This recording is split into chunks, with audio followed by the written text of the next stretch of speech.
Bloomberg Audio Studios. Podcasts, radio, news. You're listening to Bloomberg Businessweek with Carol Massar and Tim Stenovec on Bloomberg Radio. In the meantime, we've got a great read on what is going in the world of consumers. Yeah, let's talk a little bit about payments, because I got to tell you, Carol, not so hard to pay for things in my daily life. Got Venmo. True. I can send a few bucks to a Bloomberg News colleague who's doing something fun for the Super Bowl. Yeah, if I win. Nice. Yeah. I win. I don't know. Take us all out for pizza. You got automatic bill pay. You got Apple Pay or Google Wallet on the subway. Online, you can use Apple Pay, Google Wallet, Shopify. If those fail, sometimes you got to pull out your credit card. You got to type in all the info. I don't love to do that. Hate when that happens. You still got to do that. Yep. One area that I think is still challenging for a lot of people is cross-border. So if my friend comes to the U.S., we go to a concert, hard for him to send me money to pay me back for that ticket. The question, when does that get easier? It's something that Ken Moore thinks a lot about. He's Chief Innovation Officer of Mastercard. He joins us from Mastercard's Tech Hub in Dublin, Ireland.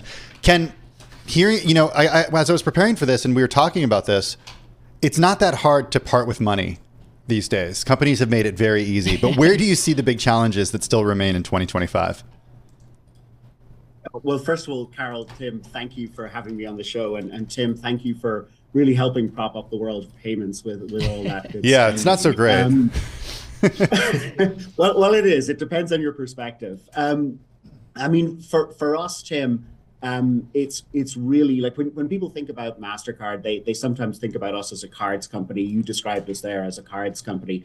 But actually, whilst that's been a part of our past and will always be a part of our future, it's very important to us. We're actually a lot broader than that today. We really see ourselves as a technology company operating more broadly in commerce. So it's not just the card payment rails we have. We've got rails in blockchain and in fast ACH, and we've got services like cybersecurity and solutions for corporates and SMEs. So really, for me and my role and what I do in Mastercard, it's really about trying to lean into the world of change, right? So we'll come to 2025 in a second, but it's really about trying to anticipate changes in the world of commerce and then building the products and services that are going to help us, and more importantly, the partners and the clients that we have actually thrive in that world. Well, Ken, something interesting happening right now here in the U.S. is Elon Musk, who has a history in payments with PayPal and even the company before PayPal, I believe it was called Zip2. And he wants to make X.com, a payment center. Watching what's happening in the federal government, what he's doing at the Department of Government Efficiency, does that change the way you're thinking about the future of payments? No, I mean, not really, Tim, if I'm honest, because we believe in offering consumers choice. And we honestly believe that payments is evolving anyway. So we probably welcome that more than feel, threatened by it. We've found incredible ways to partner with a diverse set of companies from Apple through to fintechs over the years. And I have no doubt that, and indeed with many crypto companies, so I have no doubt that we will find ways to partner in this one as well. I think for me, if you start looking at, and maybe why is he doing this, it's really the world is starting to move faster and faster. And sometimes when we look at that, we tend to look back and we go, oh my God, it's so much faster today than it was yesterday.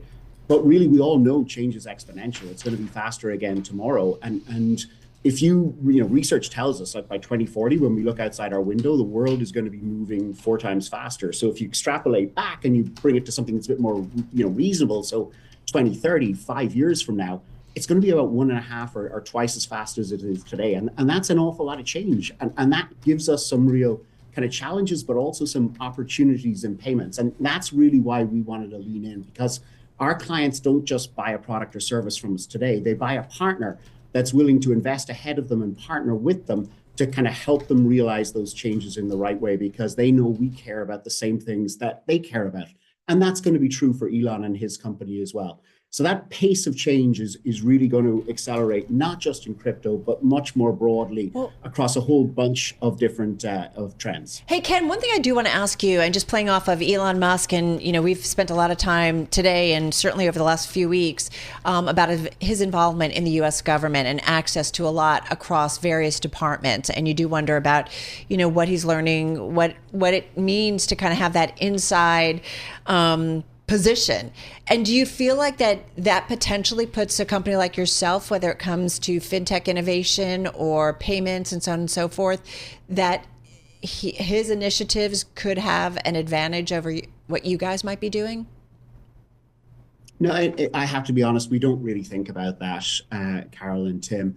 I mean, we trust the elected officials of governments to do the things that are right for them. And we want to partner and we want to respond to them. So we don't, if I'm honest, give too much thought to that just now, because honestly, there's so much going on in payments that there's a lot of opportunity for lots of actors, be they semi-state, be they government, be they fintechs, or be they established kind of players, to actually all have a role in it, because that pace of change is coming at us so fast. And we see it playing out in so many areas, right? We've got a report which we just pushed out in the Mastercard newsroom today, which really talks about 7 trends that we really see playing out between now and the end of the decade. And crypto and others are part of that. So those are part of those trends, as are the role and the rollout of new payment networks themselves. But really, and that report is freely available for you, for all of your guests, and hopefully you've had a chance to take a sneak preview at it. Yeah, I mean, I saw that cross-border payments was a theme there. Yeah, it really is. And you've given some great examples already on the call here today, where the world, we've really been focused on kind of giving consumers both choice and flexibility, both domestically and that's true of every country around the world. And whilst that's been fantastic, it's also meant that we have some challenges in interoperability. So if you take real-time payments, you take crypto, the example you gave, and the example that you're using in some of your earlier conversations as well. If you take open banking, there's just a lot of different payment rails out there. And also we're moving more than just fiat currency these days, cryptocurrencies, data, identities, there's a whole lot of stuff. So what we really see is that first trend being around moving from this kind of fragmented payment system to much more of a global interoperable system driven by standards and regulatory. We got to run. Yes. Ken Moore, thank you so much, Chief Innovation Officer over at Mastercard. We've heard the 2024 election be called the podcast election. Indeed, both Trump and Harris made their case directly to voters. Trump, obviously, more effectively. The fragmenting of media, though, has been happening for years. A lot has been written about it. Newspaper editors, they're not the ones who call the shots anymore. You've got influential individuals going directly to their audience using social media, podcasts, platforms like Substack, and more. What is a newer phenomenon, though, according to our next guest, is how conservative Silicon Valley billionaires, such as Elon Musk, Peter Thiel, David Sachs, and more, have used media in recent years as influence. Eoin Higgins is a journalist, author, and historian. His new book, Owned: How Tech Billionaires on the Right Bought the Loudest Voices on the Left, is out today. He joins us from Windham, Maine. Eoin, good to have you with us. Congratulations on the new book. We were talking about this on our editorial call earlier. Carol pointed out that the wealthy and the media, nothing new. Think Jeff Bezos at the Washington Post, and before that, the Graham family, the Murdochs, the Sulzbergers, the list goes on. What is new about the phenomenon that you write about? Well, thanks for having me, guys. I think that what's new about this phenomenon is these are wealthy individuals within the Silicon Valley sphere who have decided that they would prefer to have a more subservient media. And so they have worked to destabilize institutional media to the benefit of alternative media ecosystems that they control or that they at least have some investment in. I don't mean to make this sound conspiratorial or as if there's some kind of cabal all kind of planning this together. Silicon Valley's theory has often been to move fast and break things. And I think that's kind of what they've tried to do here with independent and alternative media. And what it's had this knock-on effect, a positive effect, I think, from their perspective of damaging and deteriorating these more institutional mainstream and critical independent media institutions to the benefit of an alternative media ecosystem that, as I said, is more subservient, or at least will put forward the kind of ideological points of view that they want and not challenge them in the ways that they would not like to be challenged. Eoin, Elon Musk, Peter Thiel, they're in your book. You mentioned them, but there's 2 names that for some might not be as familiar, and that is Matt Taibbi and Glenn Greenwald. They are featured prominently in the book. Remind folks who they are and why they are front and center. And I remember Matt Taibbi, certainly a lot of reporting here in New York City many, many years ago, but why are they front and center for you? Well, Glenn and Matt are kind of the way that the book explores this phenomenon primarily. And the reason that they are why I selected them is because these guys were nominally on the left, or at least allied with the left for a long time.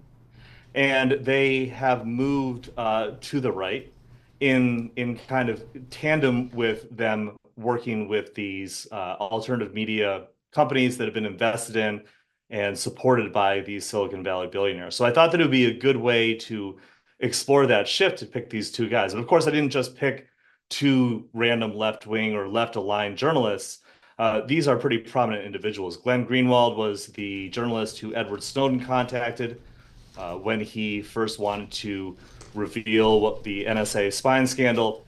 And Matt Taibbi has long been a prominent writer. Specifically, really, I think that the peak was when he wrote about the financial crisis for Rolling Stone. So these are kind of not nobodies. They are pretty well known, and if you're familiar with the kind of the last 20 years, I suppose, of kind of alternative media or at least like left-wing aligned media, I think that these would be two names you'd be pretty familiar with. So enter Substack, because that's something that has emerged in recent years. Interestingly enough, sort of the origins of Substack are interesting because you got a guy who years ago worked at Tesla, many years ago, and then left Tesla and goes on to be one of the guys who launches Substack a few years later. Talk about Substack a little bit and how Substack is featured in here, because there are a lot of journalists on the left also who use Substack as a way to get out to their audience. Absolutely. I mean, I use Substack. Many of my peers use Substack. I think Substack kind of came about as a newsletter service with a really good user interface, I think is the way that I would describe it. They filled a gap that was there. There were other blogging sites. I don't want to bore your audience too much, but one of them was called Medium. That's kind of the one whose user interface I kind of compare to Substack the most. Very easy to use, looked really nice on the page, not very complicated. Substack took this kind of model and exported it to the newsletter service, where they gave you this easy user interface. And if you were a writer, all you kind of had to do was fill out a couple of forms, so to speak, on the website, and that they would pretty much do everything else for you. So they would take a fee, obviously, from your newsletter subscriptions. But if you didn't want to charge subscriptions, you could just host it on there for free. Substack came to prominence, I think, after Mark Andreessen, venture capitalist in Silicon Valley, invested in it in, I believe, 2019. He led a funding round, Andreessen Horowitz, his company. And after that, Substack had capital to burn. They had capital to spend on other writers. They had capital to spend on trying to get people to come over to Substack from existing institutional media. And if you kind of think back to what I was saying before, right? Like they wanted to kind of damage institutional media and to kind of shake the foundations, I think, of the mainstream and critical independent media. Well, I mean, one way you can do that is to invest in this company and to kind of see if they can take some of the more prominent writers from those organizations and bring them over to a place where they're independent, sure, and they do a lot of good work, sure, for a lot of them, but they're also kind of, it's a little decentralized. And I think that was kind of the point of it. Now, Substack kind of started to tilt right, or at least there was a perception that it was tilting right with who it was courting. And it did it for both Matt Taibbi and Glenn Greenwald, again, the two journalists who I use as the primary kind of way to explain these phenomenons. They allowed both of them to leave, Matt to leave Rolling Stone and Glenn to leave The Intercept and to come on to Substack and strike it out by themselves. We're talking with Eoin Higgins, journalist, author, and historian. His book, Owned: How Tech Billionaires on the Right Bought the Loudest Voices on the Left. Eoin, why are you writing this? Yeah, I've written some things that have been, or over the years, I'd written things that were critical of Greenwald and Taibbi's shifts to the right. Mm-hmm. So both type books reached out to me to ask me to kind of write about how they shifted to the right. And I said, I want to do that, but I would want to kind of merge it with this discussion of how media and how tech billionaires, specifically like these Silicon Valley conservatives, have exerted their influence over the media, because I find that to be a really interesting story. I've written about it multiple times for years. And so I think that I was eager to explore that the Silicon Valley angle, and as I started to write it, I wrote it primarily between I'd say September 2023 and February 2024, and then went through the editing process, and obviously through the editing process, as Trump rose, his political fortunes rose again, and you saw people like Elon Musk and Peter Thiel kind of align themselves with him. It only became more relevant, and I think that the tech side of it really started to take over the narrative a lot more than the kind of the media. I don't want to say gossip, but the kind of like the media minutia of the story, and it kind of became more about tech. And I think, I write about tech for my day job. I write about IT. I don't write about so much the business of tech, but I write about IT. So, I'm very interested in this world. And I think that the politics of Silicon Valley tech titans, these billionaires, are, I think that's very important. We saw the Palantir earnings report that came out, that note from Alex Karp, saying a lot of these kind of similar things to what his fellow tech leaders in Silicon Valley are saying. This kind of sense of ideology is kind of taking over a little bit, how they are presenting their earnings, how they're presenting their company to the public. So I think for the Bloomberg audience, I think that kind of is a way of examining the people behind these companies that you follow, and looking at how they both kind of exist in this world together, and this like buying this kind of media influence and pushing for how they get their message across, and also like what that message is now. As they kind of go further to the right. We're speaking with Eoin Higgins. He's the author of the new book, Owned: How Tech Billionaires on the Right Bought the Loudest Voices on the Left. The book is out today. Eoin, money certainly features prominently in the book. You talked about the billionaire backers. There's obviously X and what Elon Musk has done at the company formerly known as Twitter. Back to, though, Matt Taibbi and Glenn Greenwald. I'm curious about money as a motivation here. One thing that Substack has allowed is for essentially the ceiling on being paid for work to be limitless. Did you, in your investigation, in your reporting, get any idea of how much money individuals like those are able to make with their Substacks? I've seen numbers thrown around. I mean, all of this stuff is private, but you can kind of get a sense. Probably somewhere between like $500,000 and $1 million a year through Substack, I think, for Taibbi. And now Glenn has moved off of Substack. He has moved to Rumble. So just to get a little background on how that happened. So Thiel and JD Vance led a funding round for Rumble in May 2021. This was about 6 months after Glenn left The Intercept. And then in August 2021, Rumble began to give paid deals out to people. So I think in August, some of the first people were, I think in the same day were announced, Glenn Greenwald and Tulsi Gabbard, right? So these were kind of the two most prominent names. So Glenn now has moved all of his writing from Substack over to Locals, which is Rumble's blogging platform. So I don't know how much he makes from that. I don't know the structure of his deal. I don't know. I would assume, though, it seems to be a multi-year deal, so it's probably pretty good. I would assume that he was making, even if we assume he was making equal to what Matt was making from Substack, you would have that they would pay him about that or more. So Eoin, I would say that's about.